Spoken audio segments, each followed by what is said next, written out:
గ్రామ శివార్లో రోడ్డు ప్రమాదం చోటు చేసుకుంది. 2 ఆటోలు ఢీకొని బోల్తా పడ్డాయి. ఈ ఘటనలో కాజిపల్లి గ్రామానికి చెందిన రజిత, సంతోషి, మమత, నాగలక్ష్మి, మహేష్లకు తీవ్రంగా గాయాలయ్యాయి.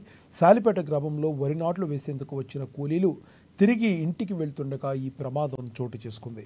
క్షతగాత్రులను 108 అంబులెన్స్లో మెదక్ ఆసుపత్రికి తరలించారు. సంఘటనా స్థలానికి చేరుకున్న పోలీసులు విచారణ చేపట్టారు.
వనపర్తి